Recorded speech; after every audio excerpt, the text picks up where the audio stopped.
शांताकारं भुजंगशयनं पद्मनाभं सुरेशं विश्वाधारं गगनसदृशं मेघवर्णं शुभांगं लक्ष्मीकान्तं कमलनयनं योगिभिध्यानगम्यं वन्दे विष्णुभवभयहरं सर्वलोकैकनाथं। मंगलम भगवान विष्णु मंगलम गरुड़ध्वज मंगलम पुंडरीकाक्ष मंगलाय तनोहरि। ओम नमो भगवते वासुदेवाय।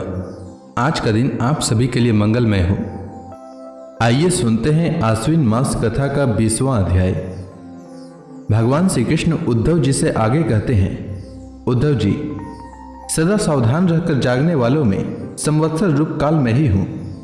ऋतुओं में वसंत, महीनों में मार्गशीर्ष और नक्षत्रों में अभिजीत हूँ। मैं युगों में सतयुग, विवेकियों में महर्षि देवल और असित, व्यासों में श्री कृष्ण द्वैपायन व्यास तथा कवियों में मनस्वी शुक्राचार्य हूँ। सृष्टि की उत्पत्ति और लय, प्राणियों के जन्म और मृत्यु तथा विद्या और अविद्या के जानने वाले भगवानों में मैं वासुदेव हूँ। मेरे प्रेमी भक्तों में तुम, किम पुरुषों में हनुमान, विद्याधरों में सुदर्शन मैं ही हूँ। रत्नों में पद्मराग, सुंदर वस्तुओं में कमल की कली, तृणों में कुश और हविष्यों में गाय का घी हूँ। मैं व्यापारियों में रहने वाली लक्ष्मी, छल कपट करने वालों में द्युत क्रीड़ा, तितिक्षुओं की तितिक्षा और सात्विक पुरुषों में रहने वाला सत्व गुण हूँ। मैं बलवानों में उत्साह और पराक्रम तथा भगवत भक्तों में भक्ति युक्त निष्काम कर्म हूँ। वैष्णवों की पूज्य वासुदेव, संकर्षण, प्रद्युम्न, अनिरुद्ध, नारायण, हयग्रीव, वराह, नृसिंह और ब्रह्मा, इन 9 मूर्तियों में मैं पहली एवं श्रेष्ठ मूर्ति वासुदेव हूँ। मैं गंधर्वों में विश्वावसु और अप्सराओं में ब्रह्मा जी की दरबार की अप्सरा पूर्वचिति हूँ। पर्वतों में स्थिरता और पृथ्वी में शुद्ध अविकारी गंध में ही हूँ।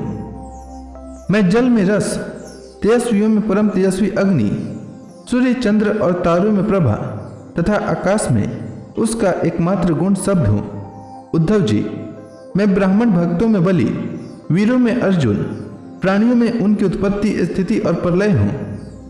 मैं ही पैरों में चलने वाली शक्ति, वाणी में बोलने की शक्ति, पायु में मल त्याग की शक्ति, हाथों में पकड़ने की शक्ति और जनेंद्रिय में आनंदोपभोग की शक्ति हूँ। त्वचा में स्पर्श की, नेत्रों में दर्शन की, रसना में स्वाद लेने की, कानों में श्रवण की और नासिका में सूंघने की शक्ति भी मैं ही हूँ। समस्त इंद्रियों की इंद्रिय शक्ति मैं ही हूँ। पृथ्वी, वायु, आकाश, जल, तेज, अहंकार में तत्व, पंच महाभूत, जीव, अव्यक्त प्रकृति, सत्व, रज, तम और उनसे परे रहने वाला ब्रह्म, ये सब मैं ही हूँ। इन तत्वों की गणना लक्षणों द्वारा उनका ज्ञान तथा तत्व ज्ञान रूप उसका फल भी मैं ही हूँ।